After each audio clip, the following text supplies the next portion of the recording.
Hello everyone, I am Ms. Jyoti Sukla. Welcome to all in this channel. So let's start our video. तो आज का हमारा topic है UNESCO. UNESCO एक अंतर्राष्ट्रीय संगठन है, इंटरनेशनल ऑर्गेनाइजेशन। जैसा कि हमने पिछले वीडियो में बताया था कि यूएन का एक प्रमुख संगठन यूनेस्को है। तो चलिए जानते हैं यूनेस्को के बारे में। तो सबसे पहले यूनेस्को का पूरा नाम क्या है? United Nation Educational Scientific and Cultural Organisation. इसका जो हेडक्वार्टर है वो पेरिस में है, जो कि फ्रांस का कैपिटल है।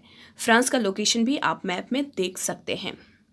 इसके बाद ये पेरिस का लोकेशन, पेरिस एफिल टावर के लिए विश्व प्रसिद्ध है। यूनेस्को की बिल्डिंग जिसे आप देख सकते हैं।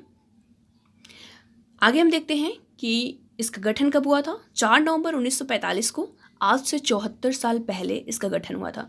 इसकी हेड डायरेक्टर जनरल हैं ऑड्रे एज़ोले, जो कि फ्रांस की हैं। इनका पिक्चर आप देख सकते हो। ये 10th director general of UNESCO हैं। 193 मेंबर हैं, जैसा कि यूएन में हैं।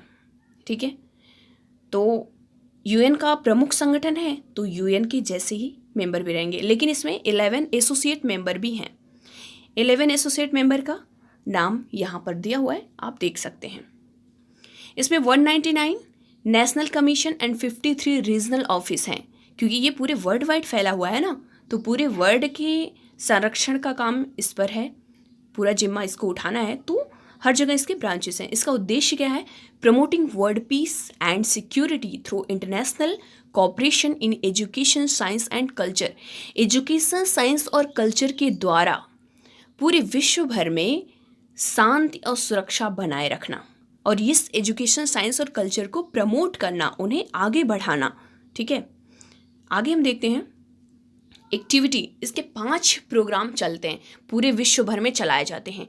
एजुकेशन के फील्ड में natural science, social and human science, culture and communication and information. ये 5 प्रोग्राम के जरिए ये पूरे विश्व भर में अपने कार्य को संचालित व संपादित करते हैं।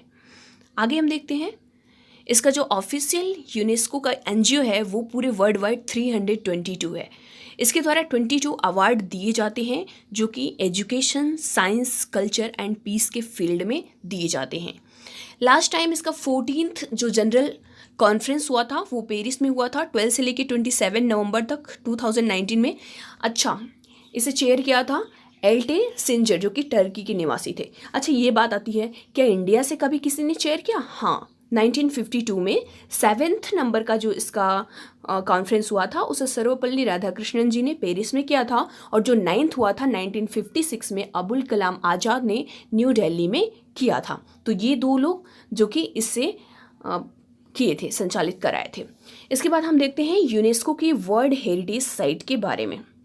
तो यूनेस्को जो है, इंडिया जो है वो 6th largest number of the heritage site in the world. पूरे विश्व भर में 6वीं सबसे बड़ी हेरिटेज साइट इंडिया में है।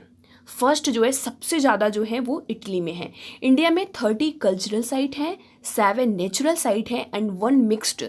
कौन कौन से मिक्स्ड? यानी कल्चर और नेचुरल का मिक्स्ड है, यानी टोटल 38 साइट्स हैं। ये यूनेस्को जो है ये पूरे जो साइट्स होते हैं उनको देखभाल करता है, उनको सुरक्षित रखने का, उन पर क्या प्रभाव पड़ रहा है, क्या उस पर दुष्परिणाम पड़ रहे हैं, उन चीज़ों को देखता है, उनको सुनिश्चित करता है। तो चलिए हम आगे देखते हैं कि आगे याद। अच्छा, सांस्कृतिक स्थलों के लिए मानदंड, जैसे ये नेचुरल साइट हो गया, कल्चरल साइट हो गया या मिक्स्ड साइट हो गया, उससे कैसे हम ये समझ सकते हैं कि ये हेरिटेज लिस्ट में शामिल किया जाना चाहिए या नहीं किया जाना चाहिए, तो उसके क्या क्राइटेरिया होनी चाहिए। तो फर्स्ट तो ये है कि यह मानव की रचनात्मक प्रतिभा की उत्कृष्टतम रचना का प्रतिनिधि स्वरूप हो। ये उत्कृष्टतम रचना होना चाहिए, ये नहीं कि कोई ऐसे ही कोई बिल्डिंग बनवा दिया उसको हेरिटेज लिस्ट में शामिल कर दें, ऐसा नहीं होता। दूसरा है, यह निश्चित समयावधि में या विश्व के किसी सांस्कृतिक क्षेत्र के भीतर वास्तुकला या प्रौद्योगिकी के विकास, स्मारक कलाओं, शहर नियोजन या भूदृश्य रूपांकन के संबंध में मानव मूल्यों के महत्वपूर्ण अंतर विनिमय को प्रदर्शित करता हो। अच्छा, उत्कृष्टतम रचना तो हो, लेकिन उसके साथ साथ मानव मूल्यों से भी जुड़ा हुआ होना चाहिए। ठीक है। तीसरा है, किसी सांस्कृतिक परंपरा अथवा जीवंत या लुप्त किसी सभ्यता का अनोखा व असाधारण प्रमाण हो। ठीक है, ऐसा नहीं, असाधारण प्रमाण होना चाहिए, कोई हिस्टोरिकल हो या प्रेजेंट टाइम में कोई भी स्थान हो। 14 है मानव इतिहास के किसी महत्वपूर्ण अवस्था को दर्शाने वाले किसी भवन, वास्तुकला या प्रौद्योगिकी समूह या भूदृश्य का उत्कृष्ट उदाहरण हो। ठीक है, भवन, वास्तुकला या प्रौद्योगिकी का एक उत्कृष्ट उदाहरण होना चाहिए। 5वां है किसी वस्तु या वातावरण के साथ मानव की अंतरक्रिया का प्रतिनिधित्व करने वाली किसी परंपरागत मानव बस्ती, भू प्रयोग अथवा सागर प्रयोग का एक उत्कृष्ट उदाहरण, विशेषतः जब वह यूरोपीय क्षति के प्रभाव में अति संवेदनशील हो गया हो। ठीक है, ये कोई संस्कृति या वातावरण का तो प्रतिनिधित्व कर रहा हो, लेकिन विशेषता ऐसा हो जो कि पहले उस पर अति संवेदनशील, उस पर ज़्यादा ध्यान नहीं दिया गया हो। ठीक है, और 6वां है घटनाओं के जीवंत उसमें मुद्दे दिखते रहने चाहिए। अब देखते हैं प्राकृतिक स्थलों के लिए क्या मानदंड होना चाहिए। तो इसमें 7th एंड प्राकृतिक का फर्स्ट हो जाएगा, अति उत्कृष्ट प्राकृतिक दृश्य या असाधारण प्राकृतिक सौंदर्य के स्थानों तथा कलागत महत्व को समाहित करता हो। ठीक है, अति उत्कृष्ट, जैसे संस्कृति में आप देखा, यहाँ पर भी अति उत्कृष्ट प्राकृतिक दृश्य होना चाहिए। 8वां है मानव जीवन के इतिहास का विवरण, भू प्रारूपों के विकास में महत्वपूर्ण अविरत भूवैज्ञानिक क्रियाकलापों या महत्वपूर्ण भू आकृतिक विशेषताओं सहित पृथ्वी के इतिहास की प्रमुख अवस्थाओं को दर्शाने वाला उत्कृष्ट उदाहरण हो। ठीक है, ये उत्कृष्ट वातावरण तो होना चाहिए, लेकिन वो किसी भू आकृतिक विशेषता से संबंधित होना चाहिए। 9वां है स्थलीय ताजे पानी, तटीय या समुद्री पारितंत्रों तथा पादपों तथा जंतुओं के समुदायों के उद्विकास और प्रगति संबंधी महत्वपूर्ण अविरत पारिस्थितिकी तथा जैविक प्रक्रियाओं का प्रतिनिधित्व करने वाला उत्कृष्ट उदाहरण हो। देखिए, सुंदरता के साथ साथ वो जंतुओं, समुदायों और जितनी भी पारिस्थितिकी हो प्लस जैविक प्रक्रियाएं हो उनसे भी संबंधित हो और उनका एक उत्कृष्ट उदाहरण होना चाहिए। ठीक है, विज्ञान या संरक्षण की दृष्टि से उत्कृष्ट सार्वभौमिक महत्व की संकटापन्न प्रजातियों सहित जैव विविधता के स्वस्थानीय संरक्षण के लिए सर्वाधिक महत्वपूर्ण तथा सार्थक प्राकृतिक वास स्थलों का समाविष्ट करता हो। ठीक है, विज्ञान संरक्षण की दृष्टि से भी एक उत्कृष्ट होना चाहिए, या किसी संकटग्रस्त प्रजाति और जैव स्थान के लिए संरक्षण प्रदान करता हो, तो ऐसे जगहों को हम वर्ल्ड हेरिटेज की लिस्ट में शामिल करते हैं। और जो मिक्स्ड होता है, मिक्स्ड में वो दोनों क्राइटेरिया जो हैं वो रहते हैं। तो हमने देख लिया कि प्राकृतिक और सांस्कृतिक जो उत्कृष्ट उदाहरण हो, प्लस लोगों से मिलती जुलती हो, प्लस उसमें मानव मूल्यों का समावेश हो, तब हम उसको वर्ल्ड हेरिटेज लिस्ट में शामिल करते हैं। तो चलिए आगे देखते हैं और क्या वर्ल्ड हेरिटेज लिस्ट में आता है। अच्छा, वर्ल्ड हेरिटेज लिस्ट में शामिल होने से लाभ क्या होते हैं? हाँ भाई, कह तो दिए कि हमने वर्ल्ड हेरिटेज लिस्ट में हमारे इंडिया का इतना है, इटली का इतना है, चाइना का इतना है, तो लाभ क्या होगा? पहला देखते हैं लाभ क्या है। उक्त स्थल के संरक्षण तथा बचाव की आवश्यकता के प्रति अंतर्राष्ट्रीय ध्यान आकर्षण। अंतर्राष्ट्रीय ध्यान आकर्षण होगा। अगर उस पर कोई भी खतरा आता है या उसको पर कोई भी दुष्परिणाम पड़ते हैं तो अंतर्राष्ट्रीय संस्थाएं जो हैं उसको देखेंगी। दूसरा हो गया उक्त स्थल पर पर्यटन को आकर्षित कर आर्थिक लाभ सुनिश्चित करना। इसको पर्यटन को यानी टूरिज्म को अट्रैक्ट करना, और अगर टूरिज्म आएगा, अगर टूरिस्ट बढ़ेंगे तो आर्थिक लाभ भी तो होगा, क्योंकि उसकी अर्निंग भी होगी, जिस भी स्टेट में होगा, जिस भी कंट्री में होगा। चलिए थर्ड देखते हैं। आवश्यकता होने पर यूनेस्को पुनर्स्थापन, संरक्षण तथा प्रशिक्षण के लिए निधि प्रदान कर सकता है। देखो, अगर आवश्यकता पड़ी तो उसको मॉडिफाई भी करेगा यूनेस्को, उसका संरक्षण करेगा और उसमें प्रशिक्षण, अगर कुछ लोगों को प्रशिक्षण देने की आवश्यकता हुई तो वहाँ पर प्रशिक्षण भी देने का काम यूनेस्को के द्वारा किया जाएगा। नेक्स्ट आता है संयुक्त राष्ट्र प्रणाली तथा उसके द्वारा प्रदत्त प्रतिष्ठा और सहायता के साथ निकट संबंध को प्रोत्साहित करना। तो संयुक्त राष्ट्र प्रणाली के साथ और इसके साथ एक निकट संबंध बनेगा। नेक्स्ट देखते हैं वैश्विक परियोजना प्रबंधन संसाधनों तक अभिगम को सामर्थ्य प्रदान करता है। ठीक है, परियोजना का जो भी प्रबंधन होगा वो जो शक्ति प्रदान करता है। ठीक है, नेक्स्ट आता है संरक्षण संबंधी लक्ष्यों को प्राप्त करने के लिए सरकार निजी क्षेत्र तथा गैर सरकारी संस्थाओं के बीच साझेदारी के निर्माण को सुगम बनाती है। ठीक है, कोई भी लक्ष्य होगा, चाहे वो सरकारी हो या निजी हो, चाहे गैर सरकारी हो, उसे सुगम बनाने का काम इसके द्वारा किया जाता है। स्थल जिनेवा कन्वेंशन के अंतर्गत इसे सुरक्षित किया गया था। इसके बाद हम देखते हैं लिस्ट यूनेस्को साइट जो भी हैं, अजंता केव, मॉन्यूमेंट्स ऑफ हम्पी, ये सब है। तो देखते हैं सांस्कृतिक स्थल में 30 हैं, कौन कौन से हैं। पहला है अजंता की गुफाएं, एलोरा की गुफाएं, ताजमहल जो कि उत्तर प्रदेश में है, आगरा का किला जो कि उत्तर प्रदेश में है, और ये सब 1983 में शामिल किए गए थे। 1984 में जो शामिल किए गए थे उसमें पहला है, 5वां है सूर्य मंदिर कोणार्क ओडिशा का, और 6वां है महाबलीपुरम स्मारकों का समूह। इसमें आता है पंचरथ, सूर्य मंदिर, अर्जुन्स पैनेंश या गंगावतरण गुफा मंदिर इत्यादि, ये सब तमिलनाडु में स्थित हैं। तो ये 1983 और 1984 का हमने देख लिया। अब हम आते हैं 1986 में। 1985 में नहीं कोई हेरिटेज लिस्ट में शामिल किया गया था। 1986 में जो घोषित किया गया था उसमें 7वां नंबर है गोवा के गिरजाघर एवं कॉन्वेंट। 8वां नंबर है खजुराहो स्मारकों का समूह जिसमें बहुत सारे मंदिर आ जाते हैं। 9वां है फतेहपुर सिकरी जो कि उत्तर प्रदेश में है, और 10वां है हम्पी में स्मारकों का समूह। देखो हम्पी ना बहुत इंपॉर्टेंट है, ये 1986 में ये 4 को इस कैटेगरी में शामिल किया गया था, यानी कि किसमें, हेरिटेज लिस्ट में शामिल किया गया था। अब हम देखते हैं 1987 का एलिफेंटा की गुफाएं, पट्टकल स्मारक और चोल मंदिर। आगे हम 1989 के देखते हैं। तो 1989 में बौद्ध स्मारक जो सांची मध्य प्रदेश में जितने भी स्तंभ हैं वो आते हैं। 1993 में हुमायूं का मकबरा जो कि दिल्ली में है, कुतुब मीनार और इस परिसर के अन्य स्मारक आते हैं। 1999 में दार्जिलिंग हिमालयी रेल मार्ग Paschim Bengal mountain railways of India के अंतर्गत जितने भी आते हैं वो रहते हैं। 18 नंबर महाबोधि मंदिर परिषद बोध गया जो कि बिहार में है। एंड 2003 में भीमबेटका के शैलाश्रय इन्हें शामिल किया गया था। 2004 में छत्रपति शिवाजी टर्मिनस या विक्टोरिया टर्मिनस जो कि मुंबई में है, चंपानेर पावागढ़ पुरातात्विक उद्यान जो कि गुजरात में है। 2005 में शामिल किया गया था नीलगिरी माउंटेन रेलवे। अच्छा, ये जो है वो रेलवे के अंतर्गत ही आता है, तो इसे अलग से नहीं कैटेगराइज किया गया, तो वो रेलवे में शामिल कर दिया गया। 2007 में लाल किला और 2008 में कालका शिमला रेल मार्ग जो कि हिमाचल प्रदेश में है, और ये भी माउंटेन रेलवेज ऑफ इंडिया के अंतर्गत। तो ये दोनों को ना, ये नीलगिरी और इसे कालका शिमला को उसी रेलवेज वाले में इंक्लूड कर दिया गया। आगे हम देखते हैं 2010 में जंतर मंतर जयपुर जो कि राजस्थान में है, दिल्ली वाला नहीं, दिल्ली में भी जंतर मंतर है लेकिन वो नहीं, ठीक है। 2013 में राजस्थान के 6 पहाड़ी दुर्ग चित्तौड़गढ़, रणथंभौर, जैसलमेर, कुंभलगढ़, अंबर और गागरोन। 2014 में रानी की वाव जो कि गुजरात में है, और 2016 में ली कोरबुजिए का वास्तुशिल्प और नालंदा का महाविहार का पुरातात्विक स्थल जिसे नालंदा विश्वविद्यालय कहते हैं जो कि बिहार में स्थित है, ठीक है। तो ये रहे 27। अभी 3 और भी ये कल्चरल साइट के अंतर्गत आते हैं, उन्हें हम आगे देखते हैं। 2017 में ऐतिहासिक शहर अहमदाबाद को शामिल किया गया।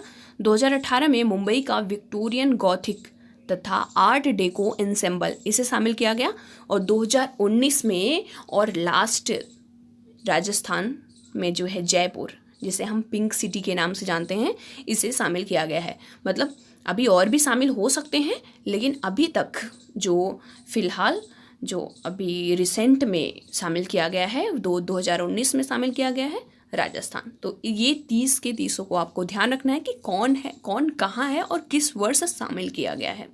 आगे देखते हैं हम प्राकृतिक स्थल मानस वन्यजीव अभ्यारण्य जो कि 1985 में शामिल किया गया, असम में है। काजीरंगा राष्ट्रीय उद्यान 1985 में असम में ये भी है। केवलादेव राष्ट्रीय उद्यान राजस्थान में है, 1985 में शामिल किया गया। सुंदरवन राष्ट्रीय उद्यान पश्चिम बंगाल में है, 1987 में शामिल किया गया।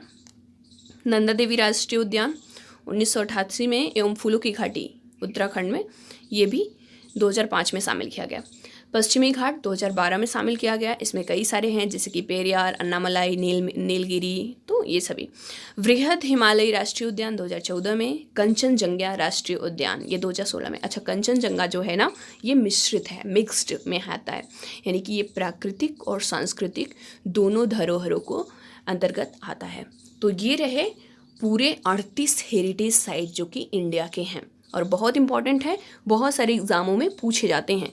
ठीक है, तो आगे हम चलते हैं और इसका मैप देखते हैं, एक फ्लो चार्ट। अच्छा, ये फ्लो चार्ट जो है ना, ये आर्ट एंड कल्चर की सबसे फेवरेट बुक है नितिन सिंघानिया की। उनकी बुक में ये फ्लो चार्ट दिया हुआ था, तो मैंने सोचा यहाँ पे मैं क्लिप कर देती हूँ। नेक्स्ट है अजंता की गुफाएं। ठीक है, तो अभी हम एक एक करके इनको देखते हैं। अजंता की गुफा जो कि महाराष्ट्र के औरंगाबाद के पास में है, 1983 में शामिल किया गया था। इसमें 29 रॉकेट कट गुफाओं में फ्रेस्को रेटिंग और मूर्तियों में बौद्ध धर्म का चित्रण है। तो इसे पूछ लिया जाता है कि अजंता में कौन से बौद्ध है, तो बौद्ध धर्म का चित्रण किया गया है। नेक्स्ट है एलोरा की गुफाएं, ये भी औरंगाबाद के पास में ही है, 1983 में इसे भी शामिल किया गया। इसमें 34 गुफाओं के मठ या मंदिर हैं। ठीक है, मठ और मंदिर दोनों है एलोरा की गुफा में। उसमें बौद्ध, हिंदू और जैन धर्म से संबंधित मंदिरें देखने को मिलती हैं। और इन गुफाओं में सबसे प्रमुख है कैलाश मंदिर, जो कि राष्ट्रकूट वंश द्वारा निर्मित कराया गया था। ऐसे जनरली एग्जाम में पूछ लिया जाता है कि कैलाश मंदिर किसके द्वारा बनाया गया था, तो वो राष्ट्रकूट वंश के द्वारा बनाया गया था। आगे देखते हैं, तीसरा जो है आगरा का किला, ये उत्तर प्रदेश में है, आगरा के, 1983 में। अच्छा, इसको अकबर ने बनवाना शुरू किया था, लेकिन बाद में इसको शाहजहां ने इसको अच्छे से इंफ्रास्ट्रक्चर उसका सही कराया और ये लाल बलुआ पत्थर से बनाया गया है। अच्छा, इसमें लोधी वंश के शासकों का भी प्रमुख हाथ रहा है, उन्होंने इसके इंफ्रास्ट्रक्चर को अच्छे से इसको मजबूती बनाने का काम किया था। वैसे तो देखा जाए तो लोधी वंश के शासकों ने ज़्यादा ये इमारतें नहीं बनवाई थी, लेकिन जो इमारतें थी ना उसको सुदृढ़ करवाया था। तो आगे हम चलते हैं और नेक्स्ट देखते हैं ताजमहल। इसे भी 1983 में शामिल किया गया था और इसको कौन नहीं जानता। आगरा का ताजमहल तो विश्व प्रसिद्ध है, प्लस 7 वंडर्स में भी सम्मिलित है, 7 अजूबों में शामिल है। सभी जानते हैं शाहजहां ने अपनी पत्नी के मकबरे के रूप में बनवाया था, अपनी पत्नी के याद में बनाया था। उनकी पत्नी का क्या नाम था? मुमताज़ महल। 17वीं शताब्दी में बनाया गया था। तो ये बहुत बड़ा पर्यटन का स्थल है और मैक्सिमम टाइम ये यहाँ पर विदेशी और सभी पूरे देश के दूर दराज के लोग आते रहते हैं यहाँ पर देखने के लिए, इसके खूबसूरत नज़ारा लेने के लिए। सूर्य मंदिर है कोणार्क में, जो कि उड़ीसा में है, उड़ीसा के पुरी जिले में। 1984 में इसे भी सम्मिलित किया गया था। 13वीं शताब्दी में सूर्य मंदिर को ब्लैक पगोड़ा के नाम से भी जाना जाता था। ब्लैक पगोड़ा नहीं समझना, ओके। यह पूर्वी गंग राजवंश के द्वारा नरसिंह देव प्रथम द्वारा बनवाया गया था। किसके द्वारा? नरसिंह देव प्रथम द्वारा बनवाया गया था। इसका निर्माण बलुआ पत्थर के उपयोग में किया गया था। बलुआ पत्थर के उपयोग से बनाया गया था, ठीक है, लेकिन बहुत गजब का बनाया गया है। इसके जो रथ है ना, वो एकदम लगते हैं कि सूर्य का ही रथ है, सूर्य भगवान का ही रथ है। आगे देखते हैं, महाबलीपुरम स्मारकों का समूह जो कि तमिलनाडु में है, 1984 में इसे सम्मिलित किया गया था और ये 7वीं 8वीं शताब्दी में पल्लव राजाओं के द्वारा बनवाया गया था। किसके द्वारा? पल्लव राजाओं के द्वारा। इसमें पंचरथ, तटीय रथ और अर्जुन की तपस्या या भागीरथ की तपस्या, ये सब मंदिरें शामिल हैं। तो ये तमिलनाडु में पूरे समूह ही हैं। अच्छा, जो भी साउथ के आप मंदिरों को देखेंगे ना, बहुत बड़े हैं, उनका मुकाबला पूरे भारत में और कोई मंदिरों से करा ही नहीं जा सकता, क्योंकि बहुत ही बड़े बड़े मंदिर बनवाए गए हैं और उनकी जो तकनीकी है ना, वो बहुत कमाल की है। आगे देखते हैं, गोवा के चर्च और कॉन्वेंट, ये है गोवा में, 16वीं और 18वीं शताब्दी में पुर्तगाली औपनिवेशिक शासक द्वारा बनवाए गए थे। पुर्तगाली, हाँ, वही पुर्तगाली जो सबसे पहले आए थे और सबसे बाद में जाते हैं।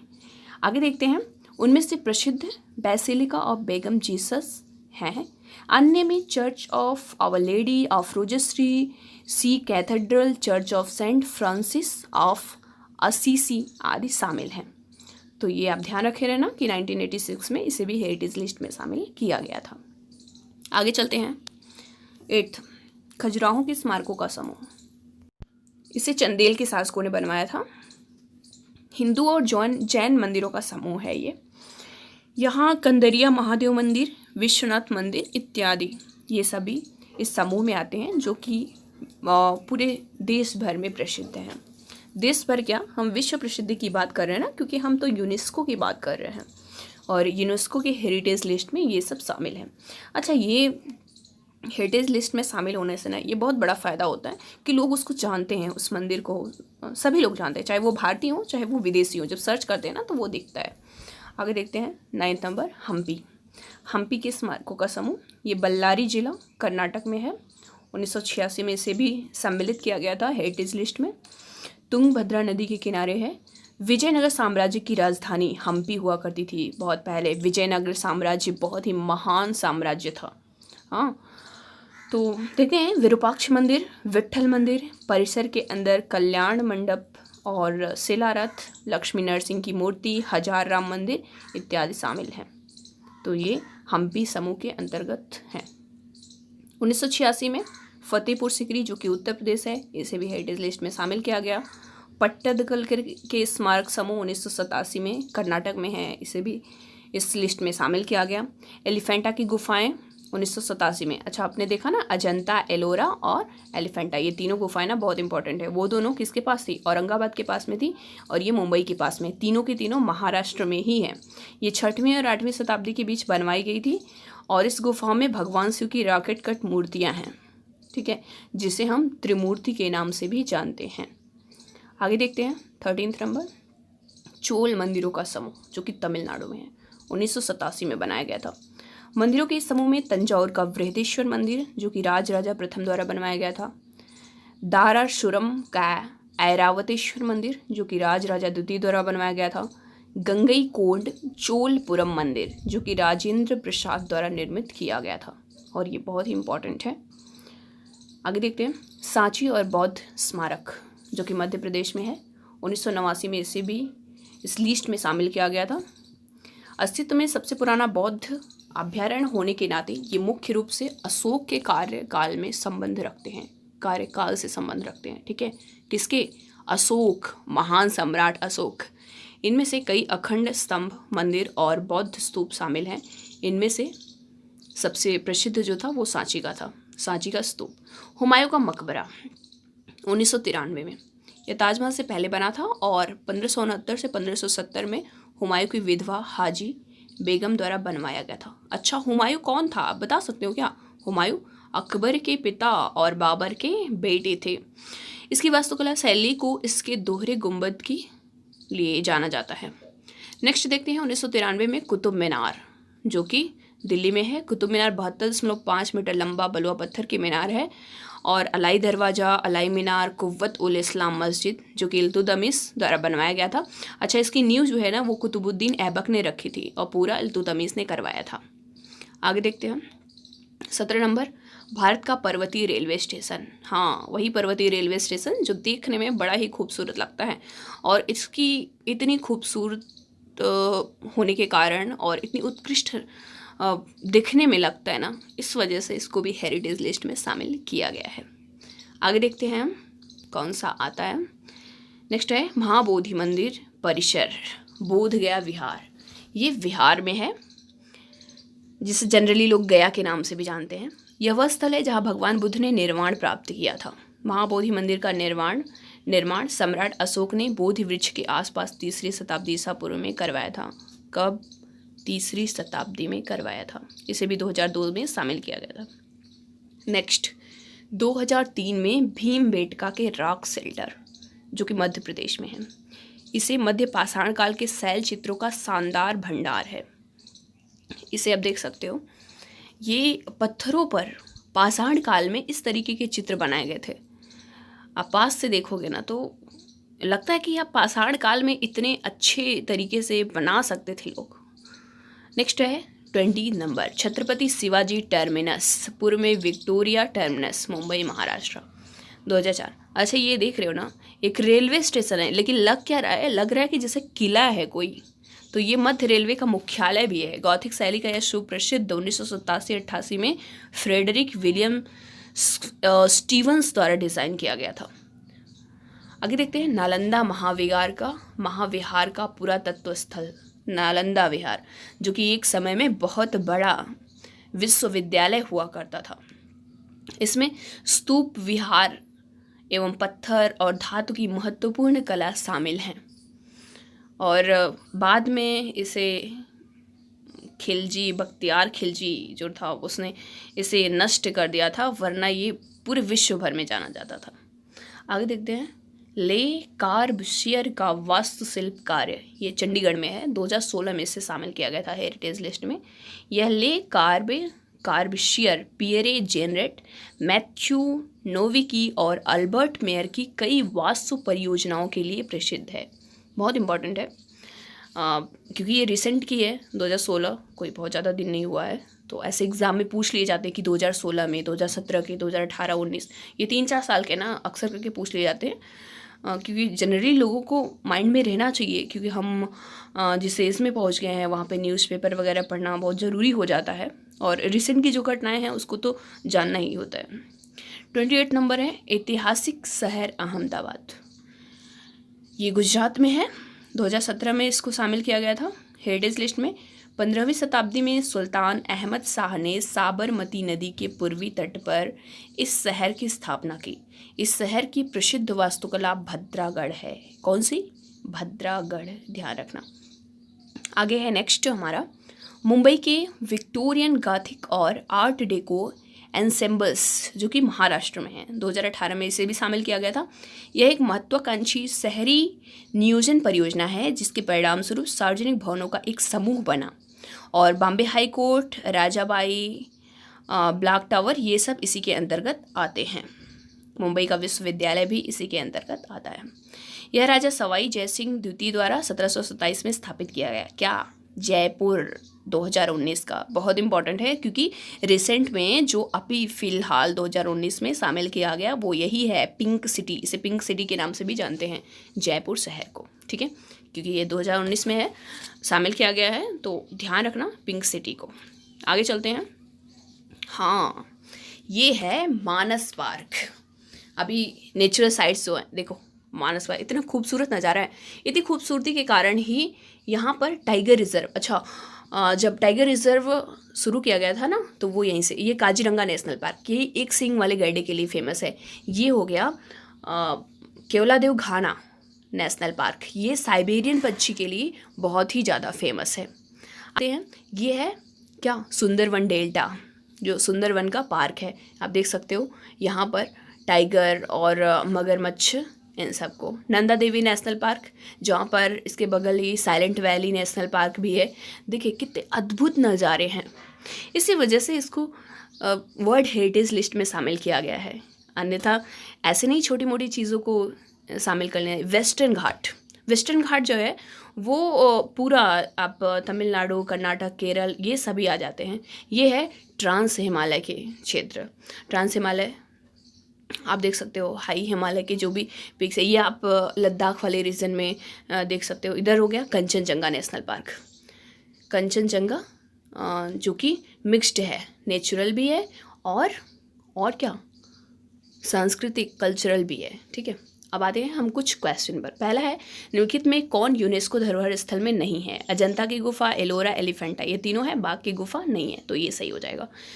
सेकंड है, निम्नलिखित स्थलों में पर विचार कीजिए। सूर्य मंदिर कोणार्क, पट्टदकल कर्नाटक, महाबोधि मंदिर, इनमें से कौन विश्व धरोहर स्थल में है? तो तीनों हैं, तो सी ऑप्शन सही हो जाएगा। 1, 2, 3 तीनों ऑप्शन सही हैं क्योंकि तीनों हेरिटेज लिस्ट में शामिल हैं। थर्ड नंबर क्वेश्चन की तरफ बढ़ेंगे। थर्ड नंबर क्वेश्चन है, निम्नलिखित स्थलों में यूनेस्को धरोहर स्थल के रूप में मान्यता मिलने के विषय में बढ़ते हुए क्रम में लिखना है, यानी कि जो डेट वाइज, ठीक है। ताजमहल, सांची स्तूप, कुतुब मीनार, बृहदेश्वर मंदिर, तो क्या सबसे पहले ताजमहल को रखा गया था, उसके बाद बृहदेश्वर मंदिर, तो पहला चौथा, तो देखो कौन से ऑप्शन में है, तो ये ए नंबर हो जाएगा। नेक्स्ट है, एक क्वेश्चन स्किप हो गया, कोई बात नहीं, नेक्स्ट हम देखते हैं। निम्नलिखित में कौन सा किसी स्थल के यूनेस्को धरोहर के रूप में चयन का मानदंड है? मानव की रचनात्मक प्रक्रिया के उत्कृष्ट, और दूसरा है किसी प्रकार के भवन, वास्तुकला या प्रौद्योगिकी, तो ये दोनों हो जाएंगे, ए और बी। इसके बाद नेक्स्ट है, अब तक यूनेस्को धरोहर के सूचीबद्ध में अंतिम, तो अंतिम कौन सा है? जयपुर, ये सबसे लास्ट में शामिल किया गया। तो आई होप आपको समझ में आया होगा। Thanks for watching.